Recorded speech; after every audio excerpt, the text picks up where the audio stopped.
ईश्वर ने जब पहली बार मनुष्य को बनाया और बनाकर धरती पर भेजा तो उसे देखकर ईश्वर बहुत प्रसन्न थे।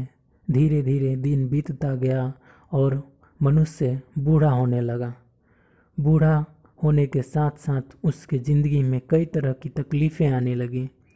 उसकी हड्डियां कमज़ोर पड़ने लगी, उसकी नसें ढीली पड़ने लगी, उसको चलने फिरने, उठने बैठने, खाने पीने में तकलीफ़ें होने लगी। यह देखकर ईश्वर का मन व्याकुल हो गया। फिर उन्होंने इसकी दुख दूर करने का उपाय सोचने लगा। ईश्वर ने गिद्ध को बुलाया जो उनका दूत था और कहा कि सुनो, तुम्हें एक महत्वपूर्ण कार्य करना है, तुम्हें धरती पर जाना है और मेरा ये रहस्य की बात जो मैं अभी तुम्हें बताने वाला हूँ ये इंसान को जाकर बताना है। किंतु ध्यान रहे, रास्ते में तुम ये बात किसी और को नहीं बताओगे। अगर तुमने ये बात किसी और को बता दी तो ये रहस्य उसी पर लागू होगा, न कि इंसान पर लागू होगा। इतना बात कहकर ईश्वर ने गिद्ध को रहस्य की बात बताई और उसे विदा किया। 3 दिनों तक लगातार उड़ने के बाद गिद्ध धरती पर पहुंचा, लेकिन तब तक उसको बहुत ज़ोरों से भूख और प्यास लग चुकी थी। उसने धरती पर उतरकर सबसे पहले भोजन की तलाश में घूमने लगा। तभी उसे भोजन की महक लगी। जब वो उस महक की तरफ बढ़ा तो देखा कि एक मृत हिरन को एक सर्प खा रहा है। उसने सर्प से जाकर बोला कि मुझे भी कुछ खिलाओ, बहुत ज़ोरों से भूख लगी है। सर्प ने कहा कि इसमें भला मेरा क्या फ़ायदा। सर्प जानता था कि ये गिद्ध ईश्वर का दूत है और ये जरूर ही कोई महत्वपूर्ण कार्य से धरती पर आया है।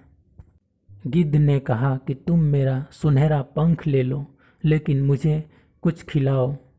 सर्प ने कहा कि तुम्हारे सुनहरे पंख का मैं क्या करूँगा, इसमें मेरा क्या फ़ायदा। फिर गिद्ध ने कहा कि मेरे सिर पर जो ये मणि लगी है ये तुम ले लो। फिर सर्प ने बोला कि मैं तुम्हारे मणि का क्या करूँगा, ये मेरे किस काम के। सामने इतना सुंदर भोजन देखकर गिद्ध का भूख और प्यास और व्याकुल हो रहा था। फिर उसने बोला कि मैं तुम्हें एक ऐसी बात बताने वाला हूँ जो बहुत ही रहस्यमयी है, जो इंसानों को बताने के लिए मैं धरती पर आया हूँ। लेकिन मुझे पहले भोजन करवाओ, उसके बाद मैं तुम्हें ये रहस्य की बात बताऊँगा। सर्प ने मंजूर कर लिया और फिर गिद्ध पेट भरकर मृत हिरन को खाया और फिर उसे बताया कि जब भी तुम बूढ़े होने लगो तो अपना चमड़ी नीचे उतार कर एक नए चमड़ी के साथ तुम फिर से जवान हो जाओगे। उस सर्प ने ऐसा ही किया और उसने देखा कि ये वाकई बहुत काम का चीज़ है। इसलिए जब भी सर्प पुराना होने लगता है, बूढ़ा होने लगता है, उसे चलने में तकलीफ़ें होने लगती हैं, तो वो अपना चमड़ी उतार देता है और नई चमड़ी के साथ फिर से वो चमकदार लगने लगता है और जवान लगने लगता है। दोस्तों, इस छोटी सी कहानी से यह सीख मिलती है कि हमारे लिए जो कोई निष्ठा रखता है, हमारे लिए जो कोई काम करता है, उसकी छोटी से छोटी चीज़ों का हमें ध्यान रखना चाहिए, छोटी से छोटी तकलीफ़ों का हमें ध्यान रखना चाहिए। अगर ईश्वर ने गिद्ध को खाने पीने का भी इंतज़ाम किया होता तो शायद ये गलती गिद्ध कभी नहीं करता।